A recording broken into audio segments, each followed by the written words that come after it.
इन्हें हम पालनकर्ता मानते हैं, उन्होंने स्वयं शिव की रक्षा की थी। ब्रह्मा से एक कथा जो अधिकतर लोग नहीं जानते। जब सृष्टिकर्ता ब्रह्मा के मन में जन्मा घमंड और महादेव शिव का अपमान होने लगा, तब कोई और नहीं बल्कि भगवान विष्णु ने शिव को विनाश से बचाया। एक ऐसी छुपी हुई पुराण कथा जो बताती है कि ईश्वर भी एक दूसरे की रक्षा करते हैं जब धर्म संकट में होता है। जानिए इस अद्भुत रहस्य को अंत तक, क्योंकि यह सिर्फ एक कहानी नहीं, एक चेतावनी, एक संदेश और एक दिव्य सत्य है। ब्रह्मा का अहंकार और ब्रह्मांड में पहली दरार। ब्रह्मा जी को सृष्टिकर्ता कहा जाता है। वे उस शक्ति के प्रतीक हैं जो जीवन को आकार देती है। उन्होंने वेदों को जन्म दिया, ऋषियों को ज्ञान दिया और सृष्टि के प्रत्येक जीव को एक नियमबद्ध संरचना में बांधा। लेकिन ज्ञान का एक अंधेरा पक्ष भी होता है, अहंकार। जैसे जैसे युगों का समय चक्र चलता गया, ब्रह्मा में धीरे धीरे अपने ज्ञान और सृजन की शक्ति को लेकर एक दंभ जन्म लेने लगा। उन्हें यह भ्रम हो गया कि वे ही सर्वश्रेष्ठ हैं और शेष सभी देवता उनके अधीन हैं। इस विचारधारा का विस्तार तब हुआ जब ब्रह्मा एक बार शिवलोक पधारे। शिव, जो कि ध्यान मग्न थे, ब्रह्मा के आगमन पर मौन रहे। ब्रह्मा ने इसे अपमान की दृष्टि से देखा।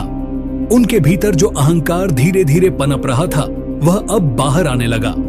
उन्होंने शिव के विरुद्ध अपमानजनक वचनों का उच्चारण किया और कह दिया कि शिव केवल संहारक हैं, विनाश के प्रतीक हैं, जबकि मैं सृष्टि का रचयिता हूं, इसलिए मैं ही ब्रह्मांड में सर्वोच्च हूं। यह वह क्षण था जब ब्रह्मा न केवल अपनी मर्यादा लांघ चुके थे, बल्कि ब्रह्मांडीय संतुलन को भी चुनौती दे बैठे थे।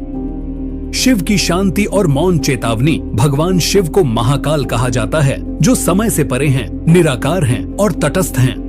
वे ध्यान में मग्न रहते हैं, किसी की प्रशंसा से गर्वित नहीं होते और किसी के अपमान से क्रोधित नहीं होते। ब्रह्मा के अपमानजनक वचनों को सुनकर भी शिव मौन रहे। उन्होंने न तो प्रत्युत्तर दिया, न ही अपनी शक्ति का प्रदर्शन किया, लेकिन उनकी तीसरी आंख, जो क्रोध, तांडव और चेतना की अग्नि का प्रतीक है, धीरे धीरे तपने लगी। शिव के मौन से देवता डरने लगे।